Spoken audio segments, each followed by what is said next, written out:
Alzheimer's Association wants to help you with resources and information during this very critical time. Now let me introduce our presenters today. First of all is Jennifer Moore. Jennifer is the news director and content coordinator at the NPR station in the Ozarks region, KSMU. She was a 2019 fellow at the Health Journalism Fellowship in Boston, and her station, KSMU, is currently airing a 10-part series on dementia in the Ozarks. Jennifer has been recognized for her work with multiple awards. Secondly, we have Sarah Hill. Sarah has over a decade of experience in nursing and currently serves as a neurology nurse practitioner for Cox Health at the Farrell Duncan Clinic here in Springfield. She obtained her undergraduate degree through Southwest Baptist University and her Doctor of Nursing Practice degree through Missouri State University. Third, we have Kristen Hilty. Kristen holds a master's in social work and is our area care consultant with the Alzheimer's Association. In her role, she counsels individuals and their families on topics surrounding Alzheimer's disease and other dementias, including diagnosis, communication and behavior issues, disease progression, and long-term care planning. She has worked in a variety of social work fields across Missouri, including independent senior housing, home health, hospice, and low-income development. Next is Jerry Dowell. Jerry serves as the Vice President of Public Policy for the Greater Missouri chapter of the association. He has extensive experience working for a number of federal and state legislators, including serving as Deputy Lieutenant Governor. He directed the last Missouri Alzheimer's State Plan Task Force back in 2010. Stacy Tu Lovash joined the Alzheimer's Association in 2010 as president of the Greater Missouri chapter. In her role, Stacy oversees strategy and implementation of initiatives to support all facets of the association's mission, including public policy, development, and care and support. Stacy's career has been devoted to serving seniors. Following our speakers, we will have time for a question and answer session. At this point, I would like to remind all participants on the meeting that you can submit questions through the chat button, opening a chat screen, at any time during the presentations. We will compile the questions during the meeting in order to address them to during the Q&A session. At this point, it's my pleasure to turn it over to Jennifer Moore, News Director of KSMU. Thanks very much, Marcia, and thank you to the Alzheimer's Association for the invitation to be on today's roundtable panel. I'm both honored and grateful to be able to be here.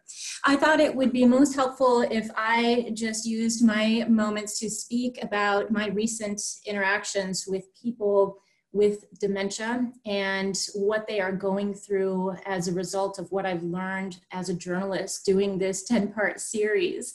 But first I wanted to give a brief mention of why we decided to dive into this topic in the first place.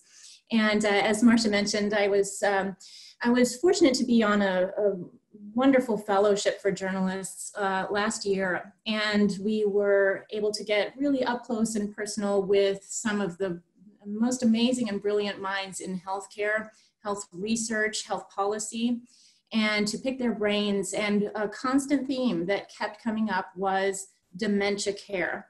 And in particular, two things regarding that. And one was there is such an immense need, much greater than I had been aware of before that.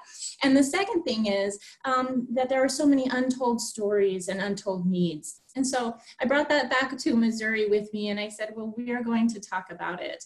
And so we started this conversation. We had planned to air our 10-part series in mid-March. As we all know, life got turned upside down. So we delayed the series while we went into breaking news mode for a while.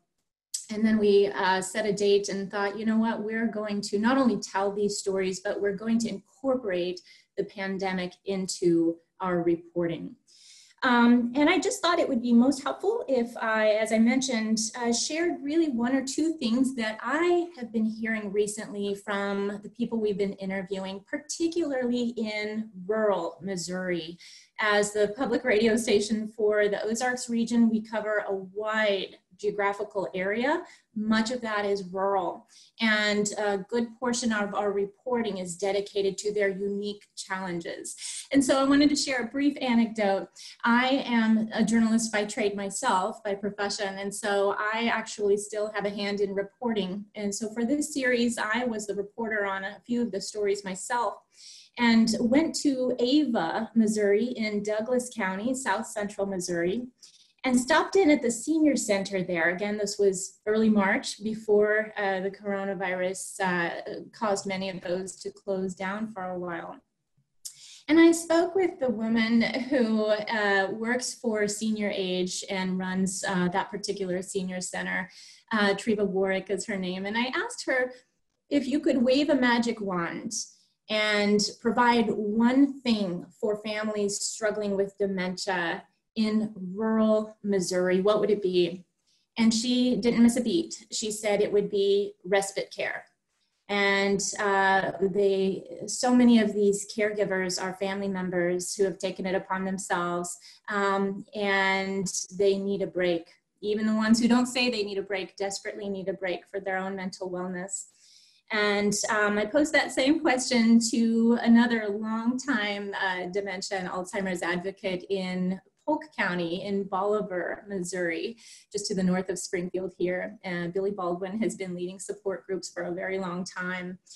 And she said she would wave her magic wand and come up with some kind of a facility where families, both people with dementia and their family members, could go to socialize, to feel like they could still belong, to continue their life, and that she would just dreams of a place like that. So we are kind of incorporating those two things into our reporting, and also going to be asking our community leaders down the road, why not? Why can't we have these in the Ozarks? And I wanted to end my remarks here by just giving you an idea of the scope of the series that we've been doing, with the hope that we can also get the word out about several topics happening in our community, and perhaps some needs that are some unique needs that may be unknown so far, but also really to impress upon everybody who's watching today the importance of story and the importance of sharing your unique story.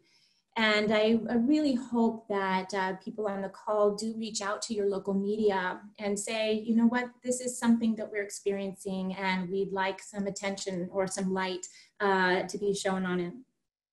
Our 10 stories involve how to look up complaints or investigations into long-term care facilities. Again, that is particularly relevant now. I think people are very concerned about, and rightly so, about their loved ones in long-term care facilities. So we wanted to tell our listeners, hey, a lot of this is public record, and here's how you can go look that up yourself. We're looking at how public libraries can and do play a role in providing programs, and also memory cafes, those social elements we talked about. Interviewed a man who has a mother in a memory ward right now in a nursing home, and his struggle for trying to keep in touch with her through the coronavirus pandemic. We really went into caregivers on both their experiences and the financial aspects of what they are facing, and also providing some resources for them in terms of information about support groups that are largely virtual right now. We are talking about the legal services that are out there for families with dementia. And tomorrow we'll wrap up our series with, again, the focus on rural families that are experiencing dementia, and we'll ask how can our community be more dementia friendly, and also end with some research, some promising research that a Bolivar doctor is participating in. So I am again thrilled to be on the call and happy to contribute, and I'll look forward to hearing from the experts.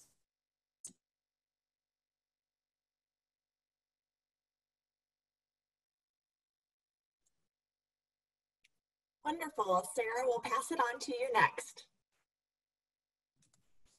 Yes, thank you. Thank you so much for letting me be a part of this roundtable discussion.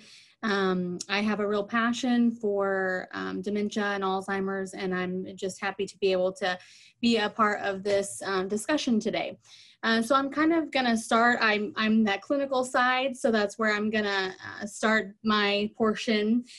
So really I want to discuss the difference between dementia and Alzheimer's and go through that rather quickly here. So dementia is really an umbrella term, and it is utilized to describe a group of symptoms that affect memory, thinking, and social abilities to the point that they interfere with people's daily lives and activities. And so Alzheimer's disease is actually a type of dementia, and it's the leading cause of dementia. And, you know, with that being said, I kind of want to describe Alzheimer's a little bit, trying to break it down. So it's a neurodegenerative disorder. And so what that means is there's progressive loss of structure or function of neurons or brain cells. And so that's where patients have that memory loss that happens with Alzheimer's disease. So the number one risk factor for Alzheimer's disease is age. And as people age, the incidence of Alzheimer's disease, it increases exponentially. And so as Marcia had mentioned, you know, the population in Springfield, Branson, in Southwest Missouri is aging. A lot of people are moving to this area to retire. Like she, you know, mentioned the scenery, the recreational activities. It's a good area to raise a family in. So their kids are likely here. And then you also have to think about the cost of living. And so Springfield cost of living is 12% lower than the rest of the nation. And so a lot of people are desiring that when they're looking for areas to retire to. And so as more and more people retire in this area, you know, they get older and older as they live here. And so then we're likely to see a much higher prevalence of Alzheimer's disease because of that. And so really, you know, we're talking about COVID-19 and Alzheimer's disease. So COVID-19, as we all have heard over and over, is novel. It's a novel virus. We don't know a lot about it. And so because of that, we haven't really known what to expect. And initially when the pandemic hit, you know, healthcare systems were seeing what was happening in these large cities, and everyone kind of panicked, and we kind of shut things down a little bit. And so clinics were closing their doors to people coming in, and we were doing a lot of telehealth, which is a very good thing. But at the same time, there's a demographic of patients that can't utilize that resource. And so we were really kind of losing follow-up to those patients, and that's a really important age group that we needed to be seeing and follow up for their chronic problems. And so as the pandemic has moved through, we have started realizing that we need to be seeing these patients in clinic. And so we have been reaching out to letting them know, you know, we want you to come in for your visits now. You know, here's the guidelines. Here's how we're going to be safe about this. And so we are seeing more and more patients in the clinic now, thankfully, for follow-up. And so, you know, we've also been in communications a lot via telephone with caregivers, that are afraid, for their loved ones, and nervous about the isolation, again, that Marcia had mentioned earlier. And so we're just trying to help them through this period, and, you know, work through it together, really.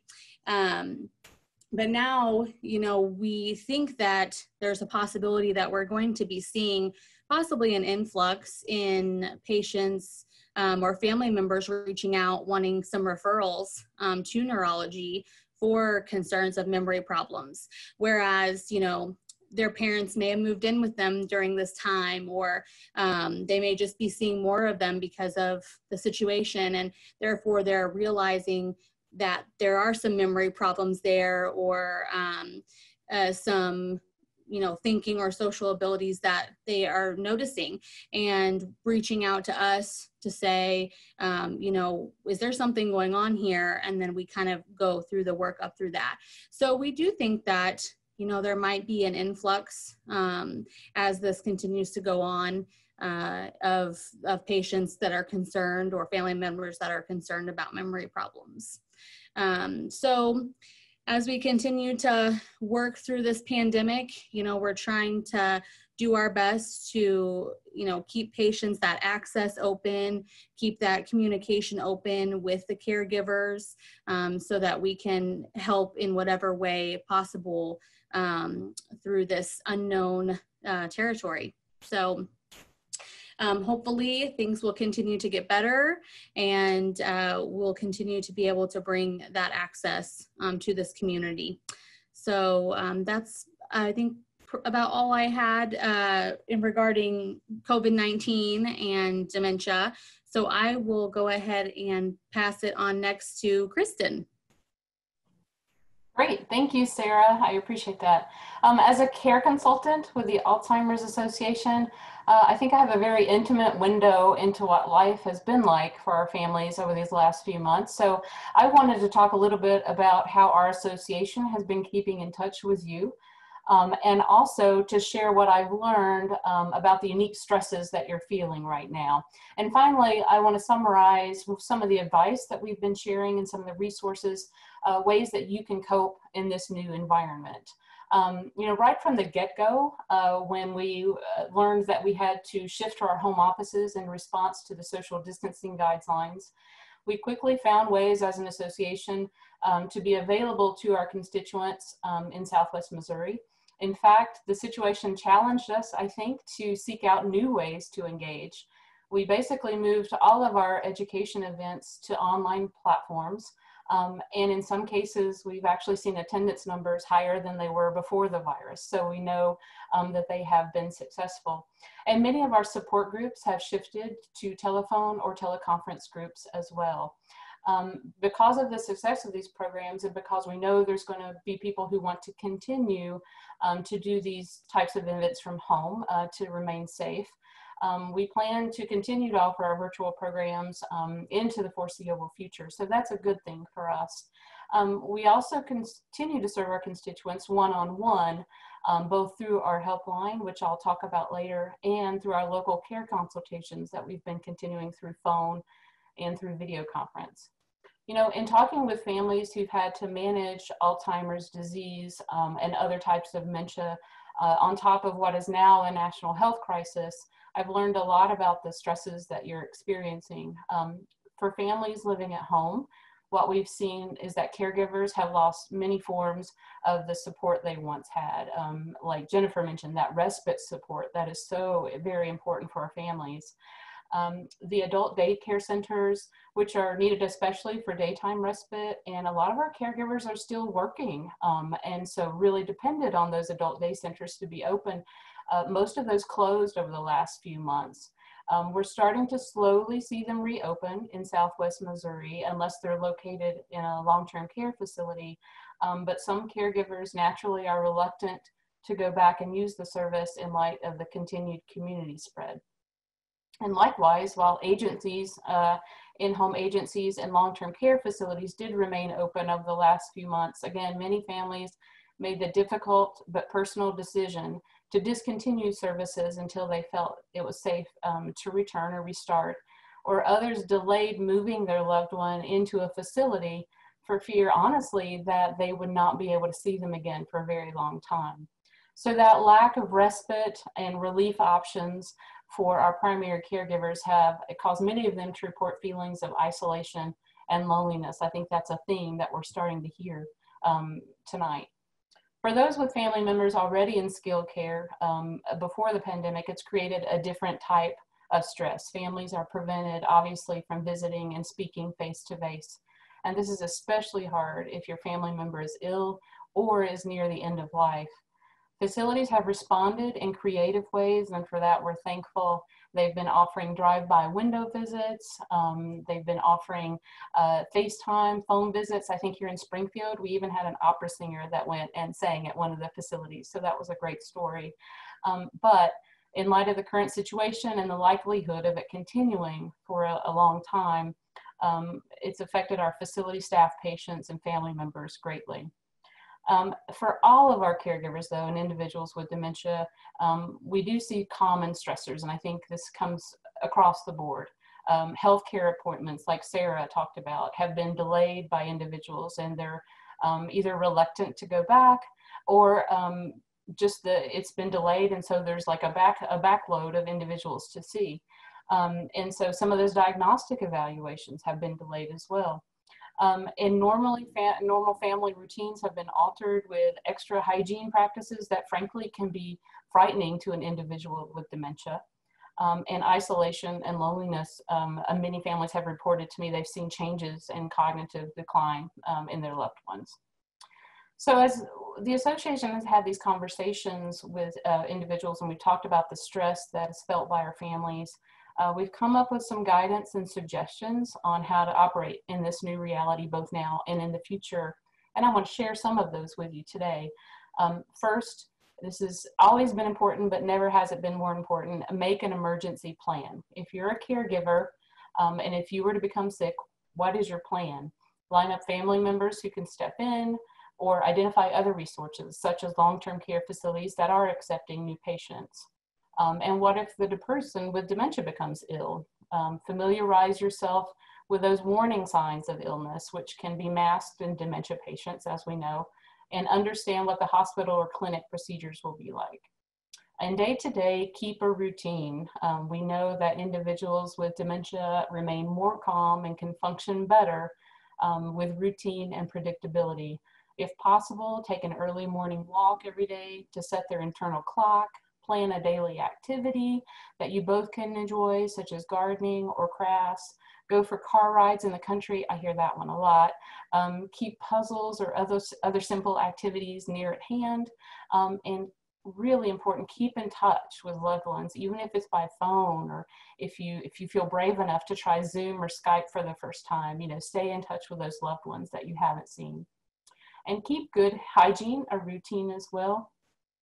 To make it as non-threatening and as comfortable as possible. Model good hand washing yourself. I recommend even singing a song while you wash your hands. And if your loved one can tolerate a mask, it's a good idea to wear them in public when social distancing is not possible. Sometimes masks can be frightening for individuals both to see and to wear. We've been hearing that from some of our families.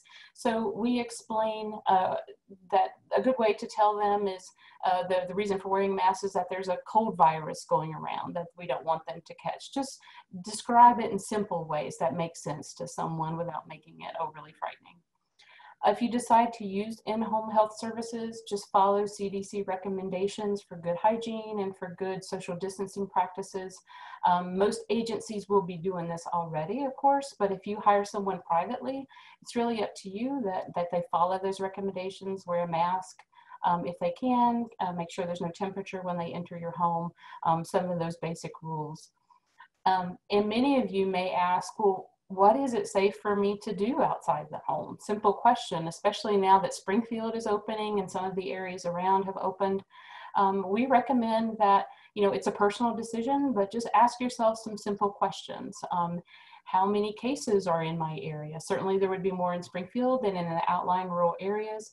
Can I maintain social distance where I'm going? Or do I have coexisting conditions that will raise my risk if I'm exposed? Those kind of questions I think will help you and help guide you as you re-enter into your community. And finally, for families in long-term care, work with the facility really to decide which ways are best to communicate. And if a case is reported in your facility, make sure you definitely keep close communication to see what measures are being taken to keep your loved ones safe and to avoid and mitigate the spread. Finally, as I mentioned, we encourage everybody to contact the Alzheimer's Association for any reason, but especially if you're feeling stressed, overwhelmed, isolated at this time.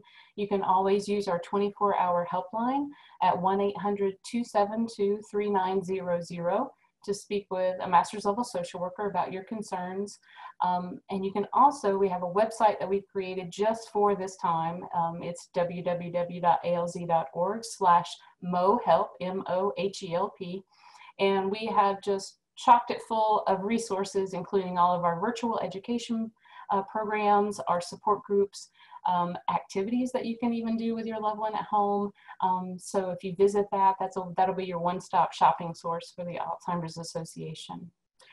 As many families, facility staff, and providers have told me, we are all in this together, and we've never been through something like this before. So I want to say to all of you out there who are caregiving, be gracious with yourself, be gentle with yourself. You are doing a great job at this time.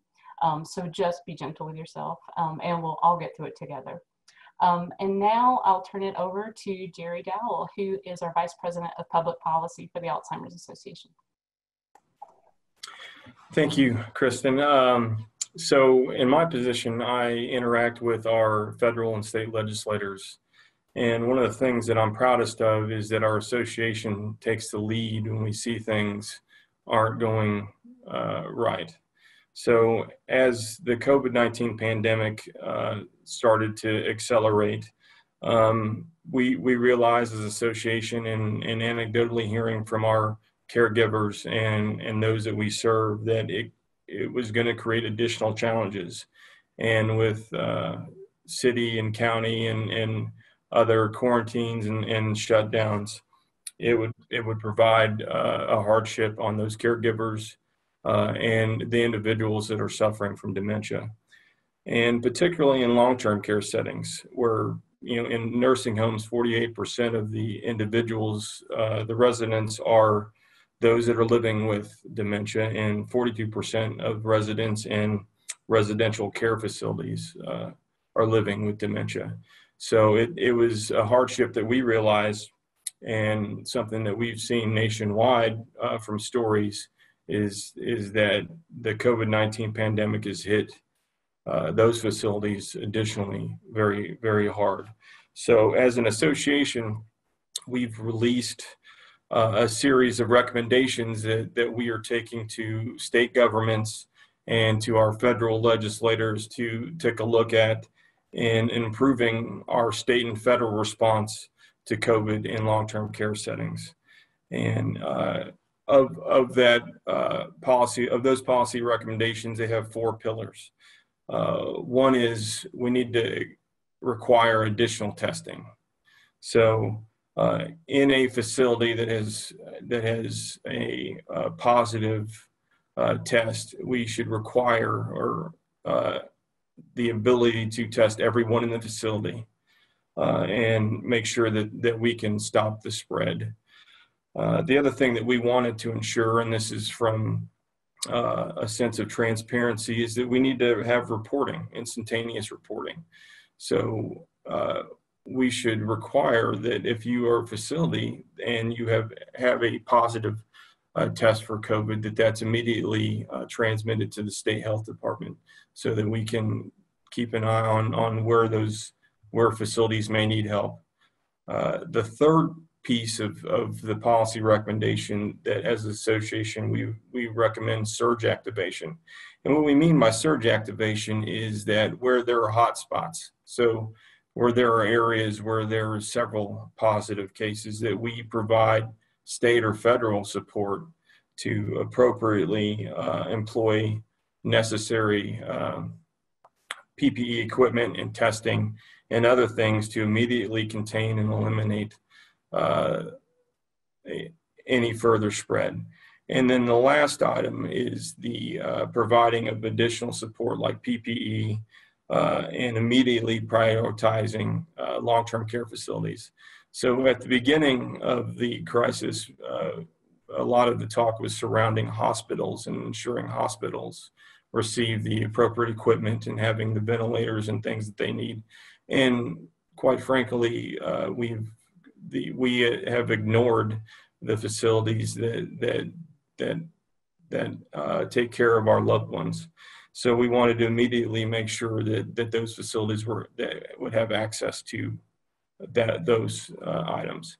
So what are we doing here in Missouri? Well, Governor Parson, about a week and a half to 10 days after we released our recommendations and shared them with his administration and the executive departments that would be working with us on that level, announced a plan to increase testing. So every facility that has a positive test, there'll be required testing for everybody in the facility.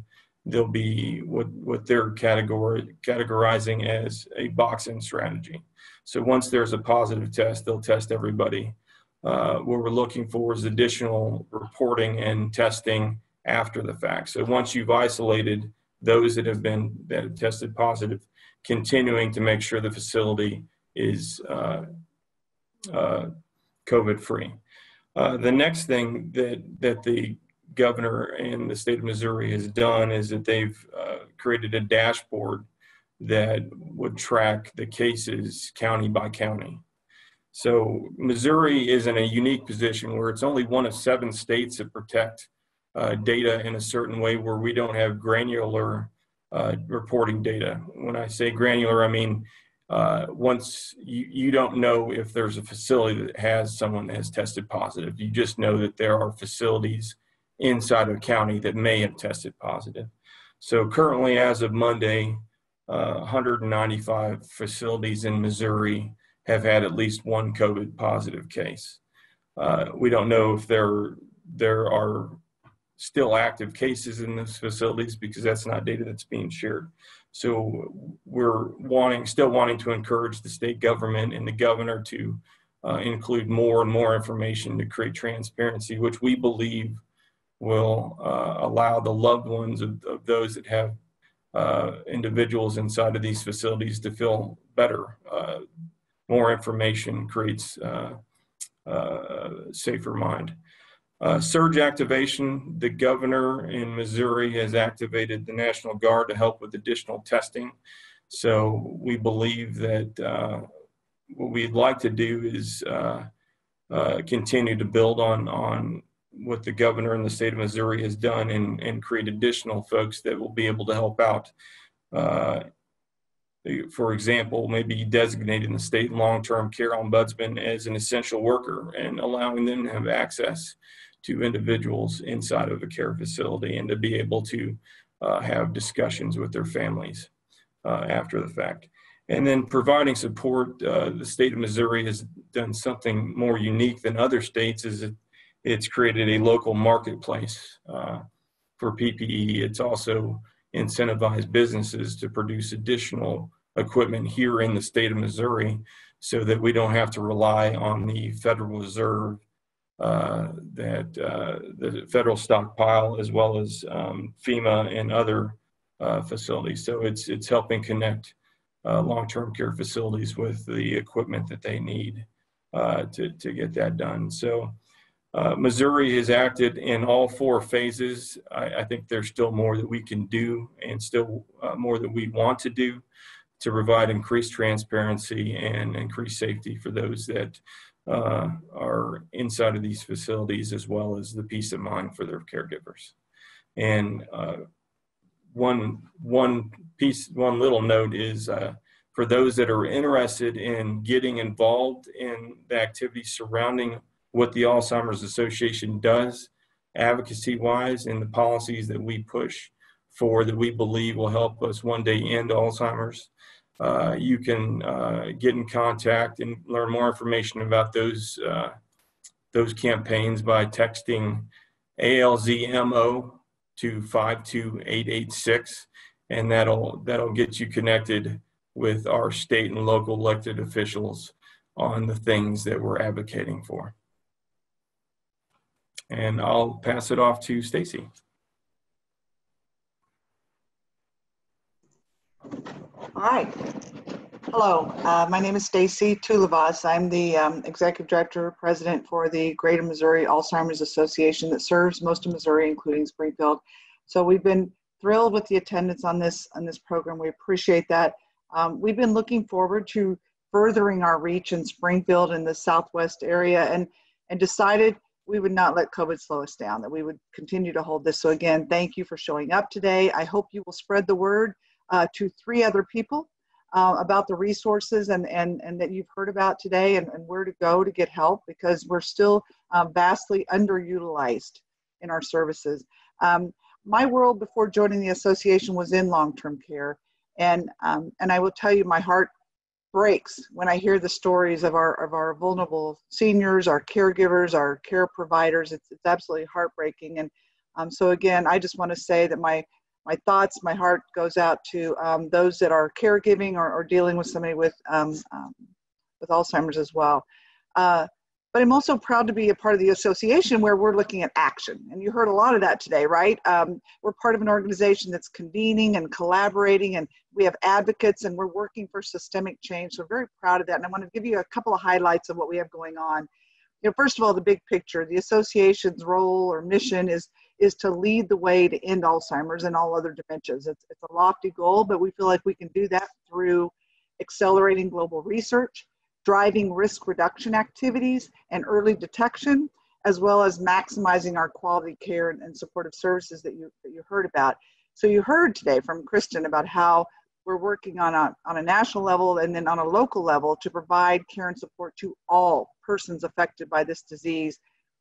Prior to the pandemic, we were working on systemic and community-based solutions. And so, for example, one of our strongest local partners and allies is Cox Health. So Sarah, we love having you here, and it's a great partnership.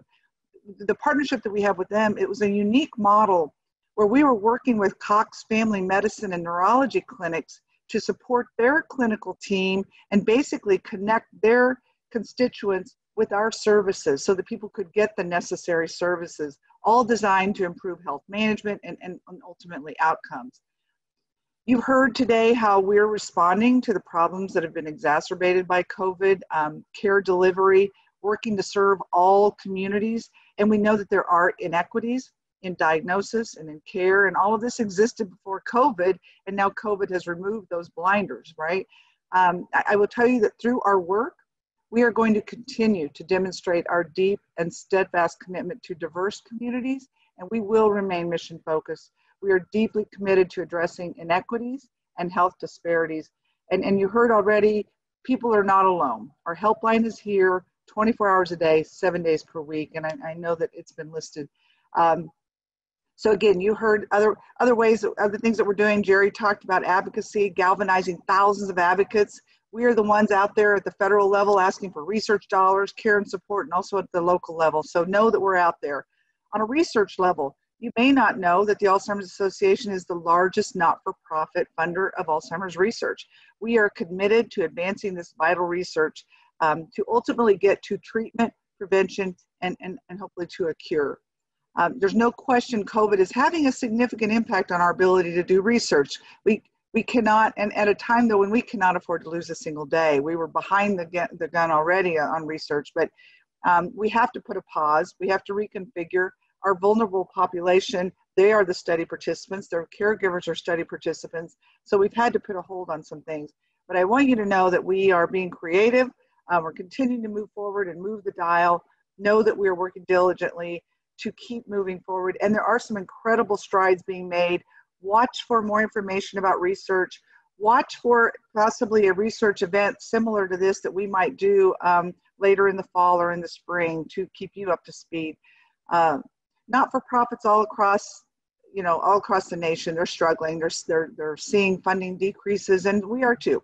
But despite that, I want you to know that we remain steadfast and committed to funding the full mission. You heard, care and support and research. We are dedicated to moving forward with that. Our largest platform for raising those funds and awareness for Alzheimer's and other dementias is the Walk to End Alzheimer's. We will walk. We won't walk in large groups, but we will walk in small, mighty, powerful groups all across the nation. So I hope you will join us for the Springfield Walk to End Alzheimer's on September 19th. We also have a Branson and a Joplin one, and we can give you more information about that. Sam Dietrich is our walk manager for the Springfield area, and I'm sure we can get something posted in the chat about how you can get connected if you want to get involved. So we appreciate that. You know, we must expand our reach. We must expand access all across the state, in every city and in every county. This is too important to too many people. So thank you again for being here. Next, it's my honor to pass it over to John Berline, who is going to handle the Q&A portion of the night. So excited to hear from all of you and get your questions. John is a Springfield native, a believer, a Drury alum. He's a board member for the association and also a retired partner with Edward Jones. John Berline, take it over. Thank you, Stacy. On behalf of all of the board members for the Greater Missouri chapter, I bear you greetings from the gateway city of Missouri to the city, Queen City of the Ozarks. I do have fond memories of growing up in that fine town and getting educated there at Drury. But we do have lots of questions that have come in from all over the Greater Ozarks area. And I would invite you all now to send us your questions if you'd like to have them addressed while we're in the program. Certainly you're free to follow up with questions after the program to go to the 800 number, which we'll share with you at the end of the program. But let me launch into the questions since our time is limited and we have a number of them. But Sarah Hill, I will come to you first. One of our viewers wants to know, are there any differences in the way that COVID-19 symptoms present themselves to Alzheimer's patients?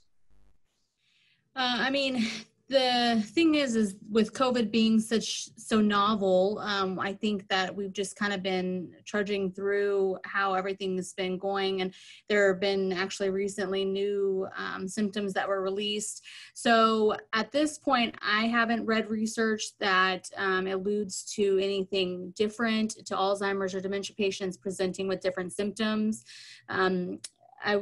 Because someone has dementia doesn't put them at increased risk.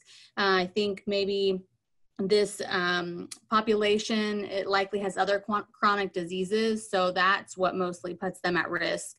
But I wouldn't say that they would present any differently unless based on their other comorbidities. If they had lung disease, then the shortness of breath and those type of symptoms. But I wouldn't say that they would present any differently than anything else. Some people have been asymptomatic and some people have had very significant disease. And so it's just varies from person to person. And I don't think that that is disease based with dementia. Okay, thank you. Question for Jennifer Moore.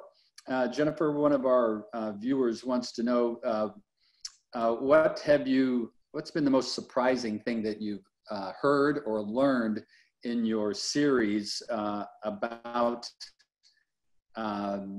dementia in the Ozarks? And you mentioned earlier that everybody's got their own unique story. Is there one unique story that speaks to you that stands out the most? Yeah, I would have to say, in terms of being surprised, I'm surprised how many families are experiencing dementias, various forms of dementias, and just really trying to kind of go it on their own, especially again in those rural parts. I will say as well that the stories that have really stood out to me are those of the caregivers, and how, you know, that level of dedication and of love and service and sacrifice sometimes is impacted by, I think, Ozarks culture a little bit in, you know, not wanting to ask for help and I'm going to do it on my own, which is, you know, in many ways admirable as well. But I think there is a need there to kind of, as one of the panelists said, be gracious to yourself, allow time for yourself. And yeah, we've seen several of those stories.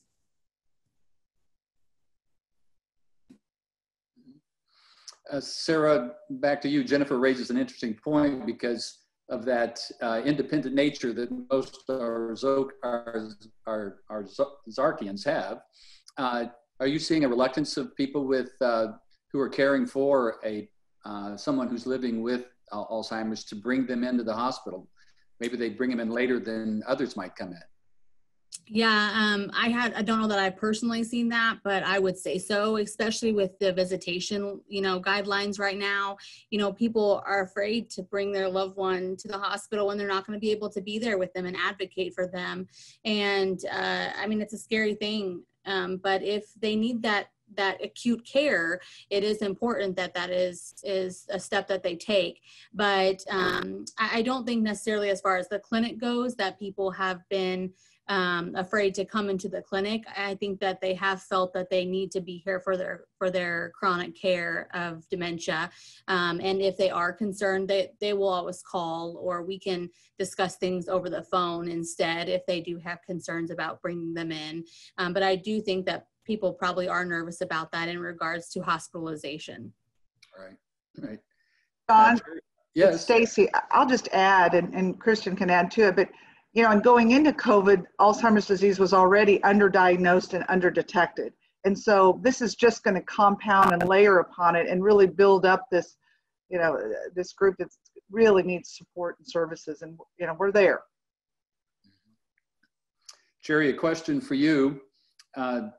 Everybody understands the importance of privacy around someone's health.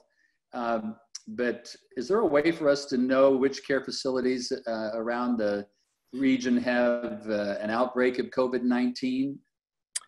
That's a good question. That's really kind of what we're looking at right now, and what I'm having conversations with about right now is, I think it's fundamentally a misunderstanding of the statute surrounding medical records. So there's what I believe you're seeing is, of reports of facilities that have had a positive test, that those facilities are the ones that are releasing that information because they want to be as transparent as they can be. So I think it's working with the state of Missouri to understand that while we want to keep medical records for individuals private and safe, that is okay to share what facilities may have had a positive test, and ones that have had a positive test that are now COVID-free. So I think we're in the process of working with the state and with the governor's office and different advocates and folks that are interested in this transparency to know where their loved ones are. So it's something that's in process and something we're going to try to work on. Thanks, Jerry. Kristen, a question for you. If we do place a family member in a facility, are there facilities around where families are allowed to visit, either in outdoor spaces or wearing special suiting that reduces risks of COVID-19? Could be wrong, but by far most facilities are restricting visitations. I know I spoke with someone who's an administrator of several facilities in the area, and she said none of them are open to visitation right now. And I think what we can expect is that long-term care facilities will really be one of the very last things to open. They're going to be in phase 3 of the reopening process. So again, I could be wrong. There may be one in a rural area that I'm not aware of, but certainly here in Springfield and in those outlying areas, they're not allowing visitors right now. I think the same thing is here in St. Louis as well. I don't know if this next question should go to you, Kristen, or to Sarah, or maybe both of you have a perspective on it, but what are the procedures that our facilities are doing to reduce COVID-19 exposure once a family member might be admitted? Okay, let Sarah take that one first. Yeah, that's fine. So right now, I'm primarily outpatient, but I know inpatient, when people are admitted, they are not allowing any visitors at this point unless it's for end-of-life care. And so at this point, if someone had a loved one admitted to the hospital, they would not be able to be present with them. However, I do know that they're trying to utilize technology, iPads, phones, whatever it may be, to still communicate with the family member to bring the best care for that patient. Kristen? I don't think I would have anything to add other than maybe I think it is recognized that that just as with children and people who need that kind of connection to someone to explain the circumstances, we know our individuals with dementia do a lot better, perform better when they can have someone there supportive. So I hope as we get to the point where we learn how to live with this in the community, we can realize the importance of having loved ones there present in medical facilities to mitigate delirium and other things like that will have a negative impact on our families. Yeah, and I will say that I completely agree with that. And I know that our, providers do understand that. I think this is just uncharted waters at this point. And so they're just trying to do the best possible to reduce the spread in the community. And that thought right now is to keep visitors out of the hospital. And that's why they're trying to utilize whatever technology that they have. And unfortunately, that it doesn't help the patients that have dementia, but our hope is that we can get them out of the hospital as soon as possible, regardless of what they're in for, just because of the risk of exposure. In more normal times, senior citizens or memory care day programs might be the pressure valve or the escape valve for this sort of thing, but are any of those open across the region? Yes, I have heard of some adult daycare centers in Springfield that have reopened. The ones that were located in long-term care facilities, those would be the ones that have not opened yet. Gotcha. One viewer is curious, Jennifer, you mentioned respite care earlier. What sensitized you to that in your reporting and the collecting of the background information for your series sensitized you to that issue? Well, I like to think that I have maintained a really high degree of empathy, even though we journalists have a reputation for being pretty hard-nosed. And we do, many of us really like to connect with the human element of the stories we report on. My personal approach to really great journalism, long format journalism, has been to blend statistics and data that we get from agencies and from the state, and to blend that with the stories of the regular people whose lives are impacted or who are playing out those statistics, if you will, in their lives. And I think part of it was just being so surprised at how many people are finding themselves in this situation of either being unable to pay for long-term care or an in-home care provider, or just being far away from a place where they would have access to that. So, just hearing those stories is really what kind of raised my eyebrows and considered it an untold story in many levels. Great. Question back to you, Sarah. Can you go into a little more detail about what are the current policies on admitting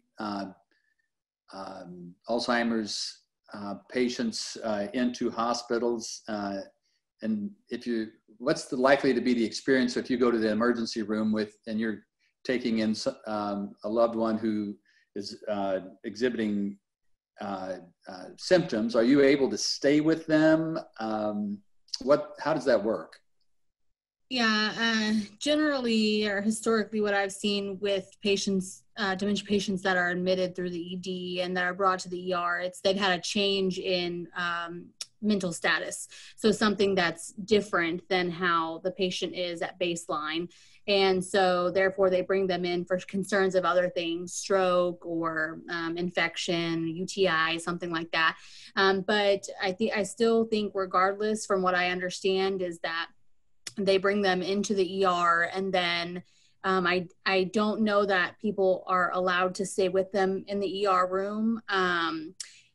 I can't answer that because I don't know 100%, but from what I've heard, I think it's the same as if they were to be admitted to the hospital.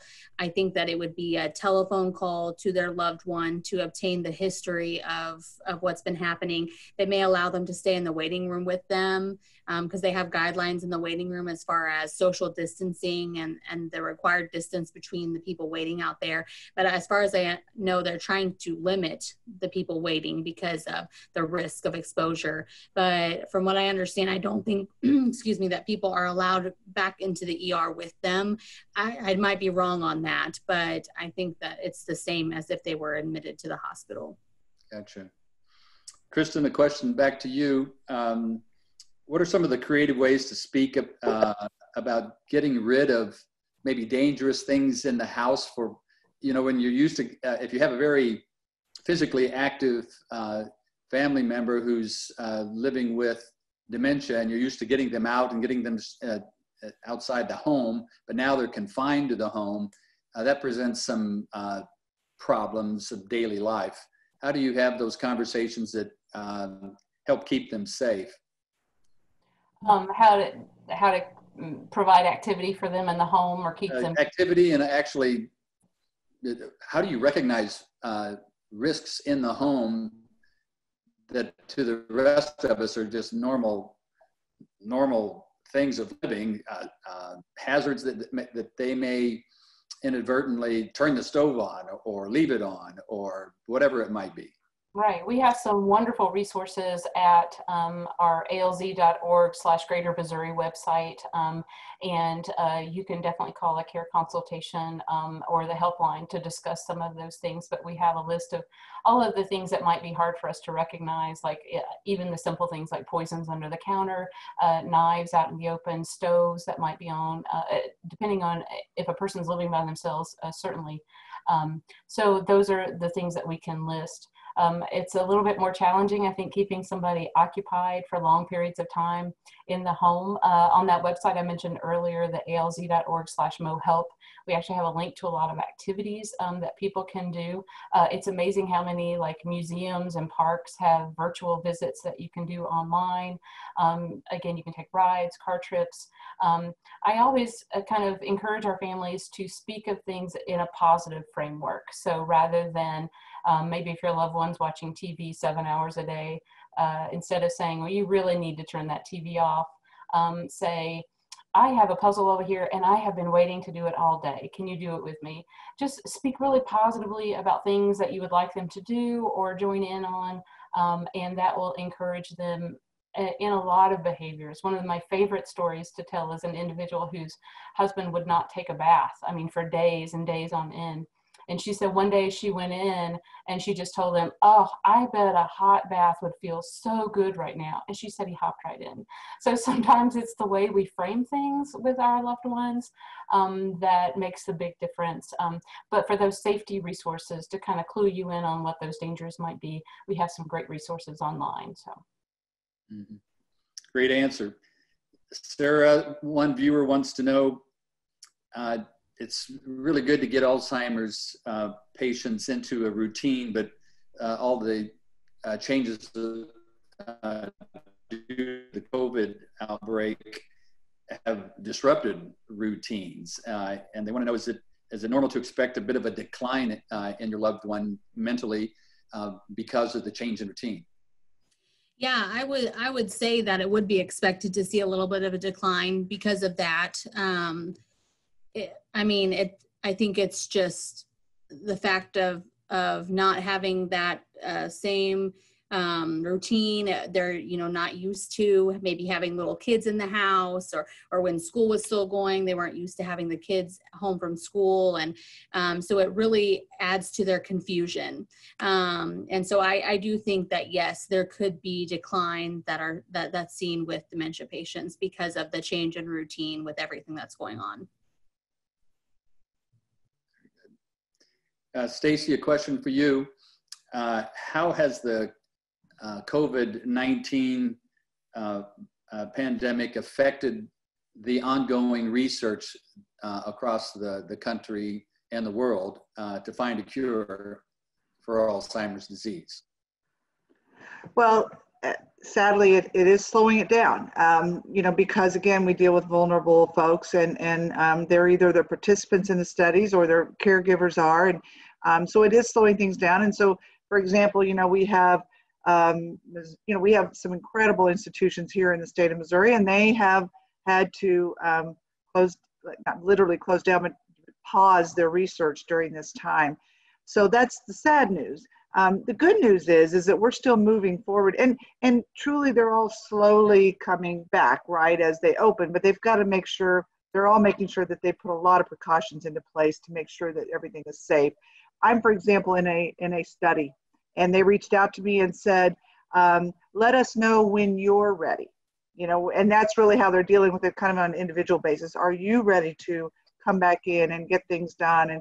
And so that's how they're doing it, person to person. But the good news is we just got funding for an IDEAS study, which is looking at imaging in the brain. We did move forward with getting that research paid for, right? And so that's a big step. At least if we get the funding, we can just jump out and get started with it. So good news, we keep moving forward. Very good. Jerry, we're about out of time, but I'm going to save the last question for you. You know, the government is so important in solving this problem. Policy makes such a big difference. We have a viewer who said, what should we be asking our leaders to do right now but maybe to keep this a high priority in their minds? I don't know about anybody else, but that kind of got jumbled because your video screen locked up on me. Can you repeat the question? I apologize. Sure can. The question was posed, what actions should we be asking our state legislators to take right now? They got a lot on their plate, but how do we keep this a high priority in the forefront of their minds? Well, I think one of the first things that we need to ask them is obviously we as an association have laid out these policy recommendations. Now they are by far and away not the only solution to the problem, but we need to continue to have these discussions around it. I think what the most important thing individuals can do that are advocating for their loved ones is to share their stories with their legislators, so they have an understanding of what is going on day to day, what they're seeing with their loved ones, and how it's affecting them. So it's going to affect everybody differently. And we do have some legislators that have had family members that have had Alzheimer's and other dementia. So some of them have firsthand knowledge, but I think continuing to share the story, talk about the hardships that you're experiencing if you're a caregiver or if you have loved ones, or not being able to see your loved one in a facility, and potential solutions that you think you see that would make life better for the caregiver or for the individual that is inside the facility that may have dementia. So I think it's making sure that they understand that it's real. It's being lived by hundreds of thousands of people in the state of Missouri that are suffering from Alzheimer's and other dementias, that they understand there are things that we can do that don't cost money, and there are things that we can do to make things better every day. So share your stories, get in contact. And I think one of the things that I would suggest is, becoming an advocate and joining us, because there's strength in numbers. Joining AIM, which is the Alzheimer's Impact Movement. There's strength in numbers. We become a force, and it's much easier to share our story and to advocate for change when we have others with us. Great advice. Thanks, Jerry. We've got other questions, but I'm afraid because of the time constraints, we want to be mindful of our commitment to our viewers to get them out on a timely basis. I'm going to toss it back to Marcia. Thank you, John.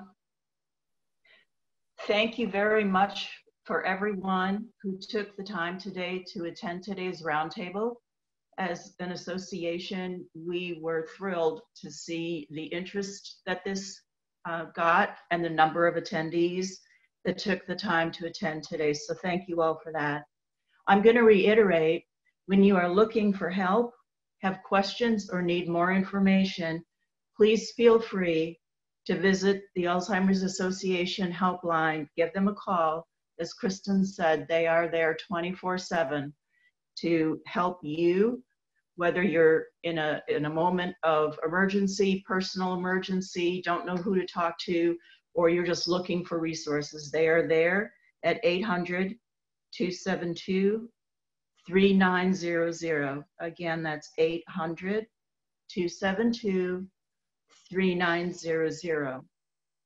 If you know that for some reason you really do need to speak to someone local, like Kristen Hilty, when you call the helpline, it helps to let them know that, and then they could make that direct connection and help you out.